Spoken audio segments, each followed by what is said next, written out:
Hello students and welcome back to YouTube channel Vidyam. मैं हूं Anshita Jindal, a graduate from your dream commerce college SRCC. ये है मेरा part number 2 chapter government budget का। Government budget के chapter में हमने ऑलरेडी थोड़े बेसिक्स पढ़े, गवर्नमेंट बजट क्या है, उसके ऑब्जेक्टिव्स क्या है। आज हम आगे के पार्ट को कंटिन्यू करने वाले हैं। 20-20 मिनट की 2-3 वीडियोस में ये चैप्टर आपका हो जाएगा खत्म। एंड ये chapter one of the very important chapters है, क्योंकि इसमें से आराम से 5-6 नंबर का कॉन्टेंट जो है आता ही आता है। एंड बहुत क्लियरली पता होता है कि क्वेश्चन कहाँ से आएगा। जैसे पिछले वीडियो में मैंने तुम्हें ऑब्जेक्टिव्स ऑफ गवर्नमेंट बजट करवाए, उसका मेरे से गारंटी लिखवा लो कि आता ही आता है क्वेश्चन। काफी क्लियर कट होता है कि इसमें से भैया ऑब्जेक्टिव्स पे क्वेश्चन आना ही आना है। ठीक है, कई बार एक न्यूमेरिकल आ जाता है। ठीक है, ये काफी छोटा है, इजी चैप्टर है एंड काफी अच्छी खासी वेटेज भी रखता है। तो अच्छे से इस चैप्टर को कर लेना। सारे चैप्टर्स देखने हैं, सारे टॉपिक्स देखने हैं, सारे पार्ट्स देखने हैं, तो नीचे प्लेलिस्ट का लिंक है सारे सब्जेक्ट्स की, उनको जाके सेव कर लो सो दैट आपको कोई भी चैप्टर देखना है, कभी भी देखना है, उस प्लेलिस्ट से आप देख सकते हो। एंड टेलीग्राम चैनल है जहाँ पे आपको नोट्स मिलेंगे, व्हाट्सएप चैनल है जिस पे आपकी डेली एमसीक्यू प्रैक्टिस चल रही है, जो 20 नंबर आपके पक्के करवा देगी। ठीक है, हर जगह जाके फॉलो कर लो। आओ वीडियो को करते हैं स्टार्ट। पिछले लेक्चर तक हमने देखा कि भैया गवर्नमेंट बजट क्या होता है। ठीक है, गवर्नमेंट बजट के ऑब्जेक्टिव्स क्या हैं, और फिर हमने ये बोला कि गवर्नमेंट बजट के बेसिकली दो साइड्स होते हैं। जैसे तुम्हारे अकाउंट्स होते हैं, उसमें डेबिट और क्रेडिट होता है। जस्ट लाइक दैट, एक साइड मेरा रिसीट का होता है, एक साइड मेरा पेमेंट का होता है। And I have to make sure my receipt का total should be equal to my payment का टोटल। ठीक है, तो अब रिसीट मतलब ये मैंने पिछली बार तुम्हें बताया ना कि गवर्नमेंट बजट में क्या आएगा, कि आने वाले एक साल में सरकार का पैसा कहाँ से आएगा और वो पैसा कहाँ लगाया जाएगा। अगर मैं ये पूरी चीज टोटल बता दूं तो देश के लोगों को पता चल जाएगा कि अच्छा, सरकार के पास इतना पैसा आएगा, इतना सरकार हमारे पे खर्च कर देगी, बात खत्म हो जाएगी। ठीक है ना, तो इसमें रिसीट एंड एक्सपेंडिचर के बारे में बताएंगे। रिसीट और एक्सपेंडिचर दोनों के ही दो दो सब पार्ट्स हैं। ठीक है, रेवेन्यू कैपिटल, रेवेन्यू कैपिटल। ठीक है, रिसीट एंड एक्सपेंडिचर दोनों के ही दो दो सब पार्ट्स हैं, जो कि तुम यहाँ पर स्टेटमेंट में देख सकते हो। ये रिसीट है, पेमेंट है, दोनों में ही दो दो सब पार्ट है, रेवेन्यू कैपिटल। ठीक है, अब एक एक करके समझते हैं इन सब का मतलब क्या है। टेक्निकली मेरे पास टोटल 4 चीजें हो गई हैं। इन चारों चीजों की डिटेल अब आपको पढ़नी पड़ेगी। अब समझते हैं इन चारों का मतलब क्या है। सबसे पहले रिसीट और एक्सपेंडिचर का क्या मतलब है।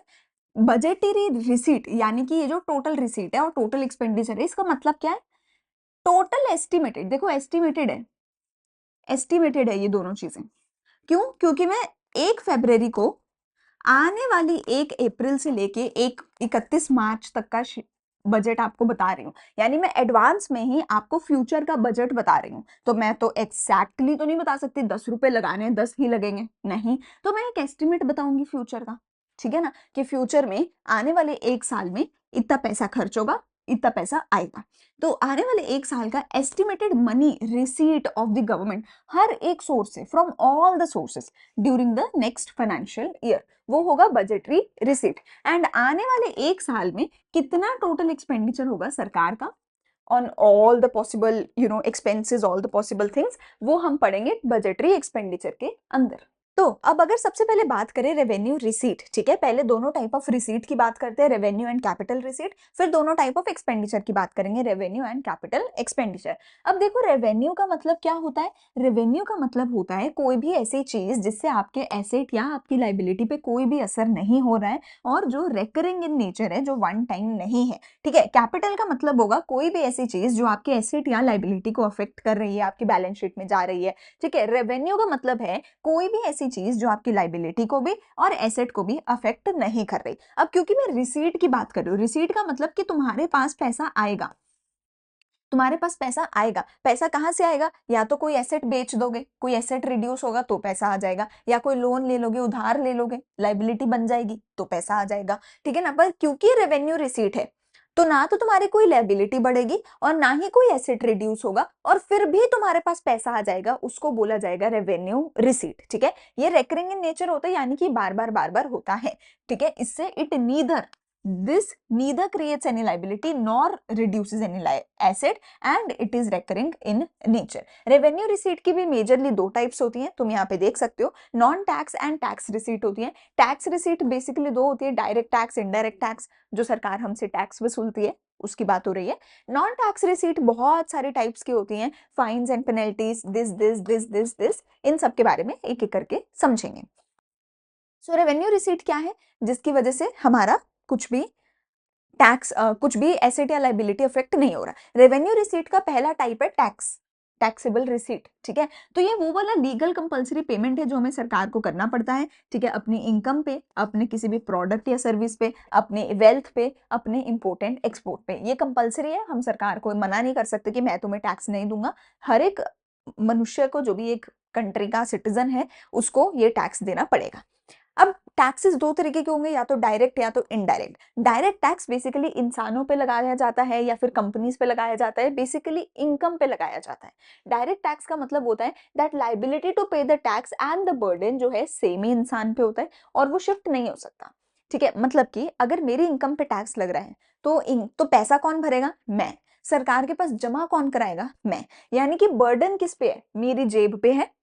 और जिम्मेदारी, लाइबिलिटी किसकी है? यानी कि जिम्मेदारी किसकी है सरकार को टैक्स जमा कराने की? मेरी, ठीक है। लेकिन इनडायरेक्ट टैक्स में ऐसा नहीं होता। इनडायरेक्ट टैक्स में क्या होता है, अगर मैं कस्टमर हूं तो कस्टमर की जेब पे बर्डन पड़ेगा। कस्टमर जो है जीएसटी का पैसा अपनी जेब से निकाल के देगा, पर कस्टमर की जिम्मेदारी नहीं है कि वो सरकार को जाके जमा कराए। जिम्मेदारी किसकी है? दुकानदार की, कि उसने जो जीएसटी कलेक्ट किया है वो जाके सरकार को जमा करवाए, ठीक है। सो इनडायरेक्ट टैक्स क्या होता है? एक ऐसा टैक्स जिसमें liability to pay the tax and the burden of the tax, ये दोनों चीजें जो है ये ऑन डिफरेंट पर्सन होती है, ऑन डिफरेंट पर्सन होती है, दो अलग अलग लोगों पे होती है, लेकिन इसके अंदर the liability and the burden is on the same person. Same ही इंसान के ऊपर होती है liability and the burden to pay the tax. इसके अंदर जो बर्डन है वो शिफ्ट हो जाता है, दुकानदार अपना बर्डन कस्टमर पे शिफ्ट कर देता है, और कस्टमर ही होता है जो एक्चुअल में जीएसटी बर्डन पे करता है, जीएसटी पे करता है। लेकिन सरकार के पास जीएसटी जमा करवाने की जिम्मेदारी, लाइबिलिटी दुकानदार की होती है। पर इस केस में सरकार के पास जमा भी मैं कराऊंगी और अपनी जेब से इनकम टैक्स निकाल के भी मैं ही दूंगी। सो डायरेक्ट टैक्स यूजुअली हमारी इनकम पे होता है, ठीक है, income tax, corporate tax and all of this. Indirect tax usually products पे होता है, गुड्स एंड सर्विसेज पे होता है, जैसे कि excise, GST, VAT, sales tax etcetera. आज की डेट में ये सब नहीं लगता, सिर्फ जीएसटी लगता है, इंपोर्ट एक्सपोर्ट पे एक्साइज लगती है, ठीक है। डायरेक्ट इनडायरेक्ट में डिफरेंस क्या है? बेसिस ऑफ इम्पोजिशन ये पर्सन्स पे लगती है, चाहे नेचुरल पर्सन है चाहे कोई कंपनी है, आर्टिफिशियल पर्सन है, ये उनके ऊपर लगता है। पर ये गुड्स एंड सर्विसेज के ऊपर लगता है, ठीक है। ये शिफ्ट नहीं हो सकता, इसमें बर्डन शिफ्ट नहीं हो सकता, ठीक है ना। इसमें मैं ही पे करूंगी और मैं ही सरकार को जमा कराऊंगी, पर इसके अंदर बर्डन शिफ्ट हो जाता है, burden to pay the tax. ये प्रोग्रेसिव होता है, ये प्रोग्रेसिव नहीं होता है। इसकी अभी मैं आगे बात करूंगी, ठीक है। इसका एग्जाम्पल है इनकम टैक्स वगैरह, इसका एग्जाम्पल है सेल्स टैक्स वगैरह, जीएसटी वगैरह इसका एग्जाम्पल है, ठीक है। अच्छा, हमारे जो टैक्सेस हैं एक बार उनके नाम थोड़े थोड़े पढ़ लो, क्योंकि कहीं ना कहीं आ जाता है तुम्हारे पेपर में, ठीक है। कहीं ना कहीं बीच में छोटा एक आध नंबर में पूछ लिया जाता है या तुम्हें एक्सप्लेन करना पड़ जाता है, इसलिए मैंने दो चार टैक्सेस का एग्जाम्पल मतलब समझाया है। इनकम टैक्स वो होती है जो इंसानों की इनकम पर लगती है। किसी भी इंसान की इनकम पर जो टैक्स लगता है वो इनकम टैक्स होता है, उसको डायरेक्ट टैक्स बोला जाता है। किसी भी कंपनी, किसी भी बिजनेस के प्रॉफिट के ऊपर जो टैक्स लगता है उसको कॉर्पोरेट टैक्स या फिर प्रॉफिट के ऊपर लगने वाला profit tax, something like this, कुछ ना कुछ ऐसा बोला जाएगा। अगेन ये भी डायरेक्ट टैक्स होता है, ठीक है। फिर अगर तुम भी कुछ इंपोर्ट एक्सपोर्ट करवा रहे हो तो उसके ऊपर कस्टम ड्यूटी लगती है। एक्साइज ड्यूटीज वगैरह अब इतनी होती नहीं है। एक्साइज ड्यूटी कब लगती है? Impose by the central government on the goods produced with in the country. अब इन सभी की जगह पे क्या आ गया? हमारा आ गया जीएसटी, जो कि एक सिंगल टैक्स है, हर गुड हर सर्विस पे लगता है, ठीक है। अच्छा, अब देखो टैक्सेस दो तरीके के हो सकते हैं, प्रोग्रेसिव, रिग्रेसिव। प्रोग्रेसिव में यूजुअली हम अमीरों पे ज्यादा टैक्स लगाते हैं, रिग्रेसिव में गरीबों के ऊपर ज्यादा टैक्स लगाया जाता है। प्रोग्रेसिव में क्या होता है, जैसे जैसे तुम्हारी इनकम बढ़ती चली जाती है तुम्हारा टैक्स बढ़ता चला जाता है। इनकम बढ़ेगी, टैक्स बढ़ेगा।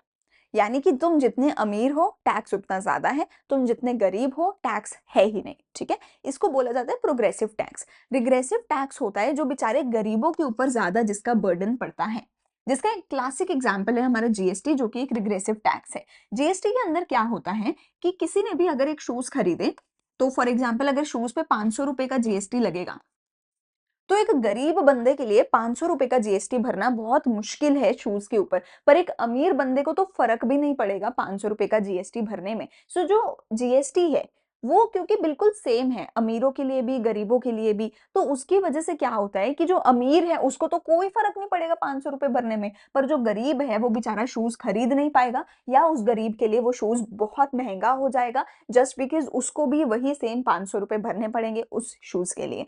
सो जो जीएसटी है वो एक तरीके का रिग्रेसिव टैक्स है जिसके अंदर बर्डन जो है गरीबों पे ज्यादा पड़ता है, गरीबों को ज्यादा मारा जाता है, इसके अंदर अमीर को तो फर्क ही नहीं पड़ता है। ठीक है, चलो फिर मेरे पास आते हैं नॉन टैक्स रेवेन्यू रिसीट। तो रेवेन्यू रिसीट दो तरीके की थी, टैक्स नॉन टैक्स। अब नॉन टैक्स समझते हैं। नॉन टैक्स का मतलब है कि सरकार के पास रेवेन्यू रिसीट आ रही है। रेवेन्यू रिसीट का क्या मतलब था, जिससे एसेट या लाइबिलिटी पे फर्क नहीं पड़ना चाहिए और वो सरकार की इनकम है, इनफ्लो ऑफ कैश है। ठीक है, लेकिन वो टैक्स वाली अगर नहीं है तो उसको नॉन टैक्सेबल वाली है। ठीक है ना, अब टैक्स के अलावा और कहां कहां से पैसा आता है सरकार के पास, सरकार के पास इंटरेस्ट आता है। सरकार ने किसी को लोन दे रखा हो, किसी भी सरकार को, यूटी को, किसी को भी, तो उस लोन पे सरकार को इंटरेस्ट मिलेगा। वो जो इंटरेस्ट होगा सरकार का वो रिसीट है, नॉन टैक्स है और रेवेन्यू रिसीट है, क्योंकि इंटरेस्ट से एसेट लाइबिलिटी पे असर नहीं हो रहा। डिविडेंड, अगर तुम किसी कंपनी में इन्वेस्ट करते हो, उस कंपनी को प्रॉफिट होता है, उस प्रॉफिट का हिस्सा तुम्हें मिलता है एज डिविडेंड। ये तो पता होना चाहिए, अगर यहाँ तक पहुंचे हो 12th में, बेसिक है। डिविडेंड कंपनी देती है अपने प्रॉफिट का हिस्सा। अब सरकार की सरकारी कंपनीज होती हैं, भेल, एसबीआई, एलआईसी एटसेट्रा, ये सरकारी कंपनियां सरकार को डिविडेंड देती हैं, अपने प्रॉफिट का हिस्सा देती है। इससे भी सरकार की एसेट लाइबिलिटी पे कोई इफेक्ट नहीं होता और ये नॉन टैक्स रेवेन्यू रिसीट है। गिफ्ट्स एंड ग्रांट, जब भी फ्लड आ जाए, वॉर हो जाए, कुछ भी हो जाए, एरोप्लेन क्रैश हो जाए, कुछ कुछ कुछ कुछ हो जाए, तो दूसरे देशों की सरकारें, इंटरनेशनल ऑर्गेनाइजेशंस हमारी सरकार को गिफ्ट दे देती है या ग्रांट दे देती है। ठीक है, अच्छा है तो गिफ्ट, बुरा कुछ हुआ है तो ग्रांट दे देती है दूसरे देशों की सरकारें, दोस्ती बनाए रखने के लिए, तो वो भी सरकार के लिए नॉन टैक्स रेवेन्यू रिसीट है। फीस, ठीक है, सरकार ने कोई भी सर्विस दी है, ठीक है, कोई रजिस्ट्रेशन फीस है, पासपोर्ट की फीस है, कोर्ट की फीस है, लाइसेंस की फीस है, तो जो भी सरकार तुमसे फीस चार्ज कर रही है कुछ भी तुम्हारे डॉक्यूमेंट वगैरह बनाने के लिए, वो भी सरकार के लिए रेवेन्यू रिसीट है। लाइसेंस बनाने के लिए कोई भी परमिट फीस है, कोई भी लाइसेंस फीस है, इंपोर्ट लाइसेंस, ड्राइविंग लाइसेंस, वो सारी सरकार की रिसीट हो जाती है। फाइन्स एंड पेनल्टी, जब भी कोई तुम चलान भरते हो, है ना, चलान वगैरह जब भी कुछ भरते हो रेड लाइट वगैरह पे या ड्राइविंग करते वक्त, तो वो सारे जो फाइन्स हैं, जो पेनल्टीज हैं, सरकार तुमसे जो वसूलती है, वो भी सरकार के पास जाता है, सरकार की रिसीट है, रेवेन्यू रिसीट है। ठीक है, फिर आते हैं एस्टेट्स। इसका मतलब है कि देखो, जब भी कोई इंसान मर जाता है, कहते हैं ना कि अरे इतना पैसे का क्या करेगा, पैसा साथ थोड़ी लेके जाएगा, तो पैसा तुम इतना कमा रहे हो, क्या करते हो उस पैसे का, तुम यूजुअली अपने परिवार के नाम पे वो पैसा करके जाते हो कि मैं मर रहा हूं तो पीछे मेरे बच्चों को वो पैसा मिल जाएगा। ठीक है, लेकिन हर किसी के पास परिवार नहीं होता, तो कुछ ऐसे लोग जिनकी डेथ हो गई पर उनके पीछे कोई वाली वारिस है ही नहीं, कोई उनके पीछे कोई उनका लीगल हायर है ही नहीं, कोई बच्चा नहीं, कोई माँ बाप नहीं, कोई फैमिली नहीं है, कोई हस्बैंड वाइफ नहीं है जिसके नाम पे वो अपना पैसा करके जाए। अब वो पैसे का क्या होगा, ऐसा तो नहीं है कि जनता में बांट दिया जाएगा, वो पैसा किसका हो जाएगा, सरकार का हो जाएगा। सो अगर कोई ऐसा इंसान मर जाता है जिसका पीछे कोई नहीं है लीगल हायर जिसके पास वो पैसा जाए, वो पैसा सरकार का हो जाता है। ठीक है, फिर आती है special assessment made by the owner of those properties whose value has appreciated due to development activities of the government. अब कई बार क्या होता है कि सरकार किसी पर्टिकुलर एक एरिया में हाईवे बना दे या डेवलपमेंट कर दे, तो उस एरिया के लैंड के भाव एकदम से रेट ऊपर हो जाते हैं, तो सरकार कई बार उन लोगों से पैसा ले लेते हैं क्योंकि भैया तुम्हारे लैंड के रेट बहुत ज्यादा हाई हो चुके हैं, तो वो भी सरकार की क्या है, स्पेशल असेसमेंट में आता है, अगेन सरकार की रेवेन्यू रिसीट है। तो रेवेन्यू रिसीट क्या थी, जिसमें एसेट लाइबिलिटी पे इफेक्ट नहीं हुआ, फिर चाहे वो टैक्स से आया पैसा या fees, fine, penalty, grant, gift, कहीं से भी आया, सरकार के पास पैसा आया पर एसेट लाइबिलिटी पे इफेक्ट नहीं हुआ।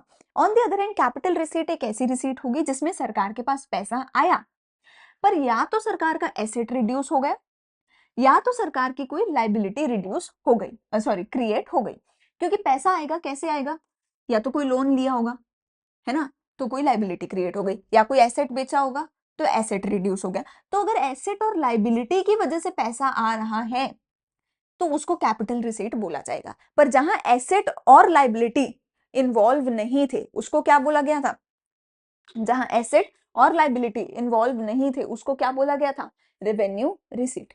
ये क्या है, कैपिटल रिसीट, और ये नॉन रेकरिंग होती है, ऐसा नहीं कि रोज रोज उधार ले रहे हो, रोज रोज एसेट बेच रहे हो, रोज रोज नहीं करते हो, तो ये रेकरिंग नहीं होती है। ठीक है, अगेन इसकी भी दो टाइप्स हैं आपकी, क्या कहते हैं, नॉन डेट क्रिएटिंग और डेट क्रिएटिंग। नॉन डेट वाली क्या हो जाएंगी कि एसेट बेच दिया, डेट क्रिएटिंग वाली क्या हो जाएंगी यूजुअली कि कोई उधार ले लिया, ठीक है ना कहीं से तुम उधार लेते हो, चाहे आरबीआई से लेते हो, चाहे फॉरेन गवर्नमेंट से लेते हो, चाहे अपने देश की जनता से लेते हो, उधार ही तो लेनी पड़ती है भाई। हर सरकार इतने उधार में है, इतने उधार में है ना। तुम देखो मतलब दुनिया में रिसेशन आने का एक सबसे बड़ा कारण आज की डेट में यही दिख रहा है कि भैया हर देश की सरकार ने, भारत नहीं यूएसए तक, हर देश की सरकार ने इतना ज्यादा पैसा उधार पे ले रखा है कि वो मतलब यही दुनिया की रिसेशन का कारण बन जाएंगे, इतना पैसा उधार पे ले रखा है। सो हर सरकार पैसा लेती है उधार पे, ठीक है। सो सरकार की बोरोइंग एंड लाइबिलिटी है, जिसकी वजह से सरकार का एक लाइबिलिटी क्रिएट होता है। गवर्नमेंट लोन लेती है, जनता से लेती है, ठीक है, आरबीआई से ले लेती है, फॉरेन गवर्नमेंट से ले लेती है, किसी से भी ले सकती है, कोई भी कहीं से भी सरकार बोलते हैं उधार चाहिए कहीं से भी मिल जाए, ले लेते हैं, ठीक है। तो जब उधार का पैसा आता है लाइबिलिटी क्रिएट होती है, कैपिटल रिसीट आती है। या फिर रिकवरी ऑफ लोन्स, तुमने किसी को उधार दिया था और तुमने जिसको उधार दिया था उससे तुमने उधार का पैसा वापस लिया है, तो तुम्हारा बुक्स में एक एसेट था, है ना, जिसको तुमने उधार दे रखा था उससे उधार का पैसा वापस लेना था, एसेट था, एसेट रिड्यूस हो गया क्योंकि लोन रिकवर कर लिया, एसेट रिड्यूस हो गया, तुम्हारे पास पैसा आ गया। अगेन ये क्या होगी, एक कैपिटल रिसीट होगी, ठीक है। एसेट रिड्यूस हो गया, जिसको भी तुमने उधार दे रखा था तुम्हारी बुक्स में एसेट था, एसेट रिड्यूस हो गया, तुम्हारे पास पैसा आ गया, ठीक है। या फिर तुम्हारी कोई कंपनी थी जिस कंपनी में तुमने इन्वेस्ट कर रखा था, उस कंपनी में से तुमने अपना पैसा वापस निकाल लिया। तुमने कोई कंपनी थी तुम्हारी, सरकार की बहुत सारी सरकारी कंपनीज है, उस कंपनी को या तो पूरा ही बेच दिया या उस कंपनी के कुछ शेयर्स बेच दिए, तो शेयर्स बेच दिए, कंपनी की ओनरशिप तुमने ट्रांसफर कर दी, प्राइवेट लोगों को दे दी, और उस कंपनी को बेच के जो भी तुम्हारे पास पैसा आया वो कैपिटल रिसीट है, क्योंकि एसेट बिक गया, बुक्स में से एसेट रिड्यूस हो गया, सरकार के पास पैसा आ गया, ठीक है। रेवेन्यू और कैपिटल रिसीट में डिफरेंस क्या है, मेजर डिफरेंस तो यही है कि रेवेन्यू में कोई एसेट और लाइबिलिटी के साथ छेड़खानी नहीं होती, कैपिटल में एसेट और लाइबिलिटी के साथ छेड़खानी होती ही होती है। ये रेकरिंग होता है, ये नहीं होता है। इसमें इनकम टैक्स वगैरह आएगा, इसमें डिसइन्वेस्टमेंट, लोन, बोरोइंग, ये सब आएगा, ठीक है। फिर आता है मेरा एक्सपेंडिचर। एक्सपेंडिचर की भी एग्जैक्टली सेम दो टाइप्स हैं, रेवेन्यू एक्सपेंडिचर, कैपिटल एक्सपेंडिचर। तो अगर एसेट लाइबिलिटी अफेक्ट नहीं हो रहा और फिर भी तुम खर्चा कर रहे हो, मतलब खर्चा कर रहे हो पर ना तो कोई एसेट खरीदने के लिए खर्चा कर रहे हो, ना ही कोई लोन उतारने के लिए खर्चा कर रहे हो, ठीक है ना। तो अगर कोई भी ऐसा खर्चा कर रहे हो जिससे एसेट लाइबिलिटी अफेक्ट नहीं हो रहा, तो उस खर्चे को रेवेन्यू एक्सपेंडिचर बोला जाएगा। कोई भी ऐसा खर्चा कर रहे हो जिससे एसेट लाइबिलिटी अफेक्ट हो रहा है, तो उस खर्चे को कैपिटल एक्सपेंडिचर बोला जाएगा। क्या करोगे, या तो एसेट को बाय कर लोगे, एसेट बाय किया तो खर्चा हुआ, यानी एसेट इंक्रीज हो जाएगा, या तो किसी लाइबिलिटी को रिड्यूस कर दोगे, किसी का उधार चुकता कर दोगे, यानी कि या तो लाइबिलिटी रिड्यूस कर दोगे या तो एसेट खरीद लोगे, यहां पे एसेट लाइबिलिटी को टच भी नहीं करोगे। सो रेवेन्यू एक्सपेंडिचर क्या है, जिसमें उंगली दिखा दो ना, ना तो कोई लाइबिलिटी को हाथ लगाना, ना ही किसी एसेट को इंक्रीज करना, और अगेन ये भी क्या है, रिकरिंग होता है। अब एसेट लाइबिलिटी पे खर्चा नहीं करोगे, किस पे करोगे, रोजमर्रा के खर्चे, है ना। मतलब अगर तुमने गाड़ी खरीदी, कैपिटल एक्सपेंडिचर, रोटी कपड़ा पे खर्चा किया तो वो रेवेन्यू एक्सपेंडिचर। वही सरकार कर रही है, सरकार अपने रोजमर्रा की चीजों पे खर्चा कर रही है। सरकार ने लोन का इंटरेस्ट भर दिया, सरकार ने जनता को सब्सिडीज दे दी फ्री में, सारा दिन सरकार यही तो करती है, बिजली की सब्सिडी, पानी की सब्सिडी, है ना, क्या कहते हैं अपने सिलेंडर की सब्सिडी, ठीक है ना, ताकि उसके बदले में वोट मिले। तो वो जो सब्सिडी है सरकार का रेवेन्यू एक्सपेंडिचर है, ठीक है। एजुकेशन पे, हेल्थ पे खर्चा करती है अगर सरकार, तो ठीक है। रूरल डेवलपमेंट पे खर्चा करे, पेमेंट ऑफ सैलरी, अपने सरकारी एम्प्लॉयज को सैलरी देती है सरकार, ठीक है। Grants to state and union territories, states को, यूटीज को जो सेंट्रल गवर्नमेंट ग्रांट्स देती है, तो ये सारे जो खर्चे हैं ये सरकार की जो है रेवेन्यू एक्सपेंडिचर में आते हैं, क्योंकि ये खर्चे सरकार को करने भी पड़ेंगे, हर साल करती है, हर महीने करती है, हर दिन करती है ये सारे खर्चे, ठीक है। जब वोट चाहिए होता है तो ज्यादा खर्चा कर देती है ना, सब्सिडीज वगैरह का। जब वोट नहीं चाहिए होता तो भी थोड़ा बहुत खर्चा तो सरकार इन सब चीजों पे करती ही है, और इनके बदले में कोई एसेट नहीं बन रहा, कोई उधार नहीं उतर रहा, तो कोई एसेट लाइबिलिटी अफेक्ट नहीं हो रहा, तो ये रेवेन्यू एक्सपेंडिचर है। फिर आता है मेरा कैपिटल एक्सपेंडिचर। कैपिटल एक्सपेंडिचर में या तो तुम्हारा एसेट कोई तुम खरीदोगे, या कोई उधार चुकता कर दोगे, लाइबिलिटी रिड्यूस कर दोगे, पर रोज रोज नहीं करोगे, रेकरिंग नहीं होता, ये रेकरिंग नहीं होता, ठीक है। रेवेन्यू और कैपिटल एक्सपेंडिचर में फर्क क्या है, रेवेन्यू में एसेट लाइबिलिटी को हाथ नहीं लगाओगे, इसमें एसेट लाइबिलिटी के साथ छेड़खानी करोगे, ठीक है। ये रेकरिंग है, ये रेकरिंग नहीं है, एंड इनकी आ गई एग्जाम्पल्स। ठीक है जी। कैपिटल एक्सपेंडिचर क्या क्या हो सकता है? या तो तुमने कोई लोन उतार दिया, उधार ले रखा था किसी का, वो उधार चुकता कर दिया, उधार तुम्हारे सिर पे था वो उतार दिया तुमने, तो फिर लाइबिलिटी रिड्यूस हो गई, लाइबिलिटी रिड्यूस हो गई, और उसके बदले में तुमने कोई खर्चा कर दिया, कैपिटल एक्सपेंडिचर कर दिया। Loans and advances to state government and UTs, तुमने किसी को लोन दे दिया। पहला तो क्या है, तुमने लोन उतार दिया किसी का, और दूसरा है तुमने किसी को लोन दे दिया, तो वो तुम्हारे बुक्स में क्या है, एक एसेट क्रिएट हो गया, जिसके बदले में तुम्हारा कैपिटल एक्सपेंडिचर हो गया।